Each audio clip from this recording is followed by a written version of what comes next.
పేరుకు అర్థం ఏంటి? మోసగాడు. యాకోబు అంటే మోసగాడు. దేవుడే ఆయన పేరు మార్చి ఇక నుండి నీవు యాకోబు అనబడవు, నీవు ఇశ్రాయేలు అనబడదు. ఇశ్రాయేలు అంటే అనేక జనములు నీలో నుండి వచ్చును. ఆ పేరుకు అర్థం అది. ఆ పేరుకు అర్థం ఏంటండి? యాకోబు అంటే మోసగాడు, ఇశ్రాయేలు అంటే అనేక జనములు నీలో నుండి వచ్చును. ఆ పేరుకు మీనింగ్ అది. అలాగే యేసుక్రీస్తు వారు ఉన్నారు. యేసు అంటే రక్షకుడు, క్రీస్తు అంటే అభిషక్తుడు లేదంటే రాజు, ఇమ్మానుయేలు అంటే దేవుడు మనకు తోడు, దేవుడు మనకు తోడు. ఇప్పుడు ఏదైనా పని చేయాలనుకోండి, మీరు ఏదైనా పని చేసేటప్పుడు ఎవరైనా తోడుంటే, ఎవరైనా హెల్ప్ చేస్తే బాగుండు అనుకుంటాం అనుకో.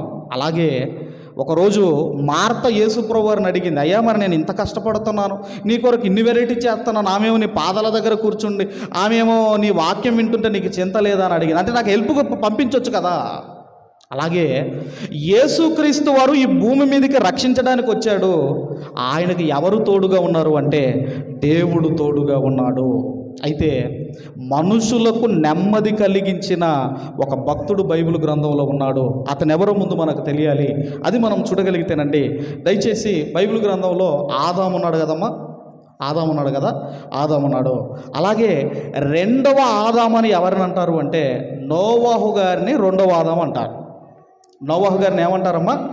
రెండవ ఆదాము అంటారు. ఇంతకుముందు మనము ఆదికాండం 1:28 వచనంలో మీరు ఫలించి, మీరు విస్తరించి, భూమిని నిండించి దాన్ని లోబరుచుకోండి అని ఆది దంపతులను దేవుడు ఆశీర్వదించాడు.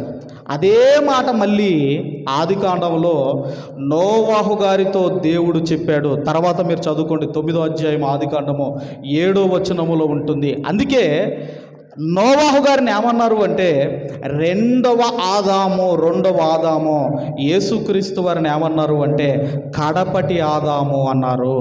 ఇప్పుడు ఎంతమంది అమ్మా?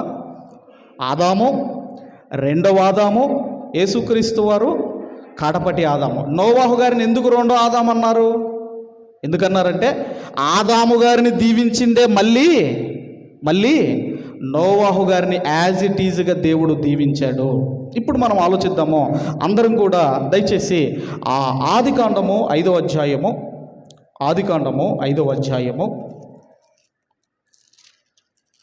28-29 వచనాలు మనం చదువుకుందాం. లేమెకు 182 ఏళ్ళు బ్రతికి ఒక కుమారుని కని భూమిని యెహోవా శపించినందువలన కలిగిన మన చేతుల కష్టమ విషయములోనూ మన పని విషయములోనూ ఇతడు మనకు నెమ్మది కలగజేయుననుకొని అతనికి నోవాహు అను పేరు పెట్టెను. లెమెకు అంటే నోవాహు గారి తండ్రి. ఈ లెమెకు ఏమంటున్నాడు అంటే ఒక కుమారుడు పుడితే అతనికి నోవాహు అని పేరు పెట్టాడు. నోవాహు అన్న పేరుకు అర్థం ఏంటో చూడండి, కింద ఫుట్ నోట్లో ఏమనుందో చూడండి. ఏమనుందమ్మా? నోవాహు అన్న పేరుకు అర్థం ఏంటి? నెమ్మది. అక్కడ ఏమంటున్నాడు అంటేనండి 29వ వచనంలో భూమిని యెహోవా శపించినందువలన కలిగిన మన చేతుల కష్టము విషయములోనూ మన పని విషయములోనూ ఇతడు మనకు నెమ్మది కలగజేయుననుకొని. అంటే నోవాహు గారు పుట్టేంత వరకు మనుషులకు నెమ్మది లేదా? నోవాహు గారు పుట్టేంత వరకు మనుషులకు సమాధానము లేదా? అంటే ఈ నోవాహు గారు పుట్టిన తర్వాత ఇదిగో మనుషులకి ఏమైనా నెమ్మది దొరుకుతుంది, సమాధానము దొరుకుతుంది అని లెమెకు తనకు పుట్టిన కుమారునికి నోవాహు అని పేరు పెట్టాడు. నోవాహు అని నామకరణం చేశాడు. ఇంతకీ మనం ఆలోచన చేయగలిగితే ఆ పేరు, ఆ నామకరణం ఎందుకు చేశాడంటే అక్కడే అంటున్నాడు ఆయన, భూమిని యెహోవా శపించినందువలన, అలాగే కలిగిన మన చేతుల కష్ట విషయములోను మన పని విషయములోను ఇతడు మనకు నెమ్మది కలగజేయును అనుకొని. ఇంతకీ ఎందుకు పెట్టాడంటే భూమిని యెహోవా శపించినందువలన, అంటే వాళ్ళు ఎంత పండించినా ఫలము రావటం లేదు, పంట పండటం లేదు. ఎంత కష్టపడ్డా, ఎంత ప్రయాసపడ్డా లాస్ లాస్ లాస్ లాస్ అంత లాస్ అవుతుంది తప్ప లాభము రావటం లేదు. అందుకేనండి ఒక్కొక్క దాని టైం ఒక్కొక్క టైంలో వస్తుంది, గుర్తుపెట్టుకోవాలి మనం. ఇప్పుడు మీరు ఆలోచించండి, ఎగ్గుకు కాస్ట్ ఎక్కువ, టమాటాల కాస్ట్ ఎక్కువ? అమ్మా, కోడిగుడ్డు కాస్ట్ ఎక్కువ, టమాటాల కాస్ట్ ఎక్కువ? కానీ మొన్న ఏమైందో తెలుసా? ఒక్క టమాటా కొంటే ఒక 10 రూపాయలు, ఒక టమాటా కొంటే అప్పుడు ఎగ్ కాస్ట్ ఏంటంటే 3 రూపాయలు, 4 రూపాయలు, 5 రూపాయలు. అంటే ప్రతి దాని టైం వస్తుంది. ఒకసారి అల్లం రేటు పెరిగిద్ది, మొన్నటిదాకా అల్లం దొరికిందమ్మా, ఒకసారి అల్లం రేటు పెరిగిద్ది, ఒకసారి ఆనియన్ రేటు పెరిగిద్ది, ఒకసారి టమాటాల రేటు పెరిగిద్ది. అట్లాగే మనం ఆలోచన చేయగలిగితే ఇక్కడ ఈ ఈ లెమేకు గారు, ఈ నోవాహు గారు పుట్టనంత వరకు అసలు ఎంత ప్రయాసపడినా భూమి పండటం లేదు, ఫలించటం లేదు. ఎందుకంటే భూమిని యెహోవా శపించినందువలన. ఎక్కడ శపించాడు ఆయన? ఎందుకు శపించాడు ఆయన? ఎక్కడ శపించాడండి ఆయన? ఎక్కడంటే అందరం కూడా ఆదికాండము దయచేసి 3వ అధ్యాయము 17వ వచనాన్ని చదువుకుందాము. 3వ అధ్యాయము 17వ వచనం మనం చదువుకుందాము. ఆయన ఆదాముతో, నీవు నీ భార్య మాట విని అంటే భార్య మాట వినాలా వద్దామ్మా? ఏందమ్మా, భార్య మాట వినాలా వద్దా? చెప్పండమ్మా. నీవు భార్య మాట వినాలా వద్దా? ఇప్పటి వరకు మీరు ఆలోచన చేయగలిగితే, ఇప్పటి వరకు మీరు చూడగలిగితే రాజేష్ బాగుండవచ్చు, కానీ ఇప్పటి నుంచి స్టార్ట్ అవుతుంది రాజేష్కి. అర్థమైందమ్మా? నీ భార్య మాట విని, ఇప్పటి వరకు తల్లిదండ్రులు చెప్పింది వినలేదేమో, భార్య చెప్తే మాత్రం వెంటనే వింటాడు. ఇప్పుడు చూడండి నా మాట అబద్ధమైతే, అవునా కదా? నీవు నీ భార్య మాట విని అంటున్నాడు. వినాలి. ఎప్పుడు వినాలి అంటే జ్ఞానపు మాటలు చెప్పినప్పుడు, దేవునికి అనుకూలంగా చెప్పినప్పుడు వినాలి. అదే యోబు గారి భార్యలాగా మూర్ఖురాలు మాట్లాడినట్టు మాట్లాడితే వినకూడదు. కానీ ఇక్కడ విన్నాడు. దేని విషయంలో విన్నాడు అంటే, తినవద్దన్న పండు ఆమె తిని ఈయనకు తినిపించింది. రైట్. నీవు నీ భార్య మాట విని తినవద్దని నేను నీకు ఆజ్ఞాపించిన వృక్ష ఫలములు తింటివి గనుక నీ నిమిత్తము నేల శపించబడి ఉన్నది. ఇదిగో ఆదాము, నాలో నుండి వచ్చావు నీవు, నీలో నుండి వచ్చింది ఒక స్త్రీ, నాలో నుండి వచ్చిన నీవు, నీలో నుండి వచ్చిన ఒక స్త్రీ మాట నువ్వు విన్నావు, నా మాట వినలేదు. అసలు ఇది దేవుడికి ముందే తెలుసా అంటే ముందే తెలుసని. ఎప్పుడు తెలుసండి? తెలుసామా? ముందే. ఎప్పుడైతే వీడికి మ్యారేజ్ అవుతుందో, మ్యారేజ్ అయిన తర్వాత వీడు మన మాట వినడానికి దేవుడికి ముందే తెలుసది. ఎక్కడ తెలుసది? ఎప్పుడో తెలుసది? ఎక్కడ తెలుసది? ఒకసారి అదే 2వ అధ్యాయం ఆదికాండము 2వ అధ్యాయం ఒక్కసారి చూడండి ఏమన్నాడు. 24వ వచనము.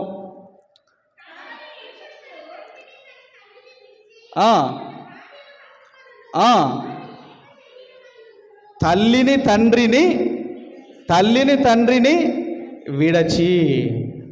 తండ్రిని విడచి అంటే ఎప్పుడైతే ఇతనికి భార్య వస్తుందో, ఆదాముకు వచ్చిన తర్వాత నన్ను పక్కన పెట్టేస్తాడని ముందే తెలుసు దేవుడికి. అందుకే అంటున్నాడు బాధతో, నీవు నీ భార్య మాట విని తినవద్దని నేను సెలవిచ్చిన వృక్ష ఫలములు తింటివి కనుక నీ నిమిత్తము నేల శపించబడి ఉన్నది అని చెబుతూ ఏమన్నాడు తర్వాత చూడండి. ప్రయాసముతోనే నీ బ్రతుకు దినములన్నీ దాని పంట తిందువు, అది ముండ్ల తుప్పలను గచ్చు పొదలను నీకు మొలిపించును, పొలములోని పంట తిందువు. ఇప్పుడు మీరు ఆలోచించండి అమ్మా, అంత దున్ని కష్టపడి ఎరువులేసి ఎంత వేస్తే ఆ పంట పండదు.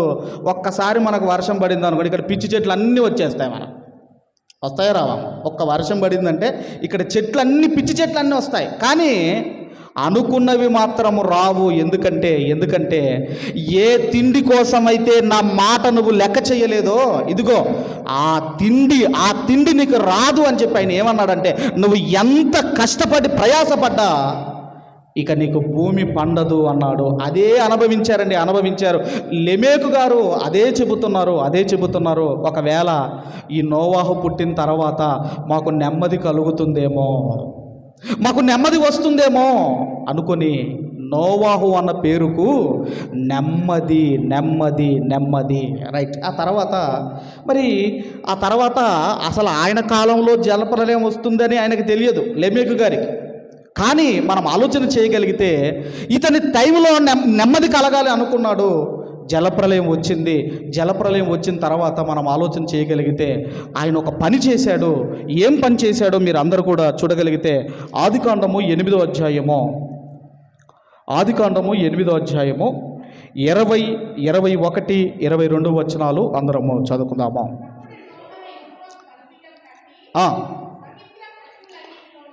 పవిత్ర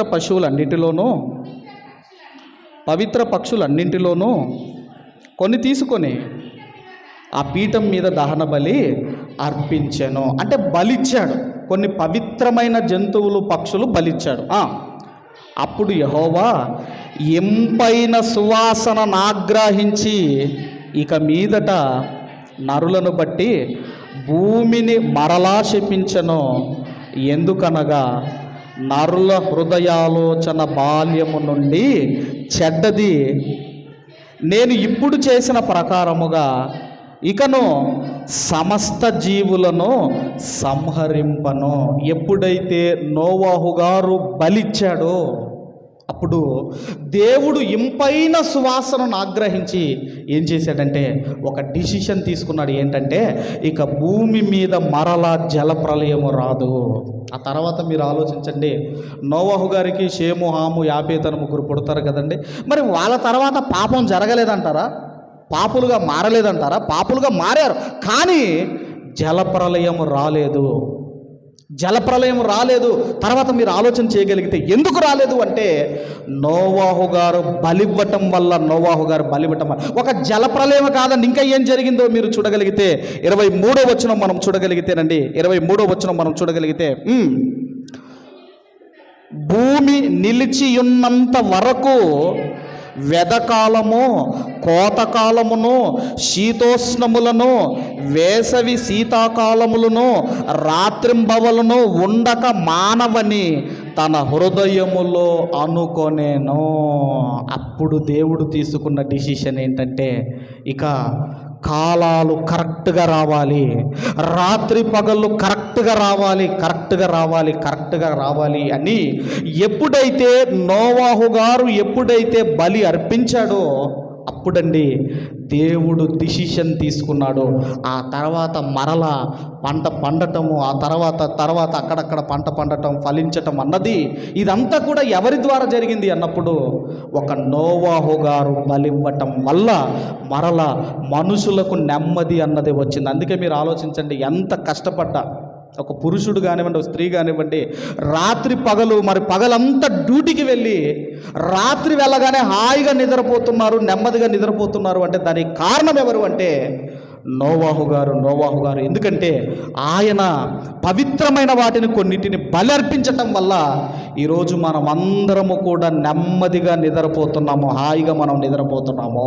అందుకేనండి ఆయన ఏమని పేరు పెట్టాడంటే, లెమెకు గారు ఏమని పేరు పెట్టాడంటే ఆయన నోవాహు అని పేరు పెట్టాడు. ఆ పేరుకు అర్థం ఏంటంటే నెమ్మది. ఎందుకు కాలాలు రావాలంటే ఇప్పుడు మీరు ఆలోచించండి, ఏ కాలంలో రావాల్సిన పంట ఆ కాలంలో రావాలి, ఏ కాలంలో రావాల్సిన ఫలాలు ఆ కాలంలో రావాలి అంటే కాలాలు కరెక్ట్గా ఉండాలి. ఈ కాలాలు కరెక్ట్గా రావాలి అంటే నోవాహు గారు బలర్పించాడు. అందుకే మనం ఆలోచన చేయగలిగితే భూమి మీద మనుషులకు నెమ్మదిని కలగజేశాడు. తర్వాత పరదైసులో కూడా, ఇంతకుముందు బైబిల్ రీడింగ్లో మనం చదువుకున్నాము, పరదైసులో కూడా ఆయన నెమ్మది పొందుచున్నాడు. హెబ్రీ పత్రిక, దయచేసి అందరం కూడా హెబ్రీలకు రాసిన పత్రిక 11వ అధ్యాయము 7వ వచనాన్ని మనము చదువుకుందాం. 11వ అధ్యాయము 7వ వచనం చదవండమ్మా. విశ్వాసమును బట్టి నోవాహు అది వరకు చూడని సంగతులను గూర్చి దేవుని చేత హెచ్చరింపబడి భయభక్తులు గలవాడై తన ఇంటి వారి రక్షణ కొరకు ఒక ఓడను సిద్ధము చేసెను.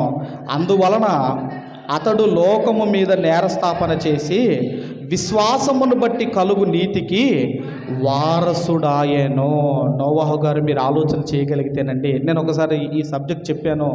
100% తండ్రి, 100% మామ, 100% ఎవరంటే 100% భర్త ఎవరు అంటే నోవహు గారు. అందుకే అక్కడ ఏమని ఉందమ్మో ఒకసారి, విశ్వాసమును బట్టి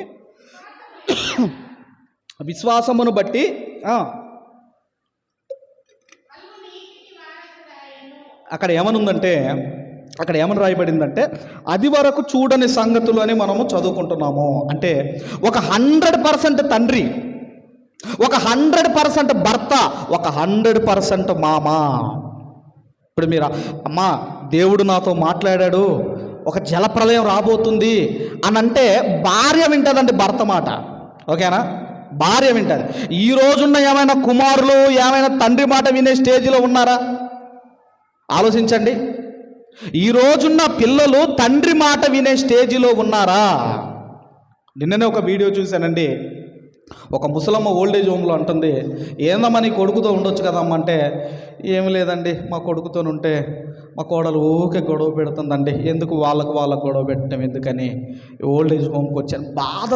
బాధతో చెబుతుందండి, ఒక తల్లి బాధతో చెబుతుంది. ఇలాంటివి ఎన్నో సంఘటనలు, ఇలాంటి ఎన్నో సందర్భాలు. ఎందుకంటే ఈరోజు మనం ఆలోచన చేయగలిగితే ఆ రోజు ఒక భార్య విన్నది ఆయన మాట, కుమారులు విన్నారు. మరి కోడలు వింటారా? మీరు ఆలోచించండి. మా మాట కోడలు వింటారా? ఆయన మనకు చెప్పేది ఏంది అంటారు వీళ్ళు. అవునా కదా?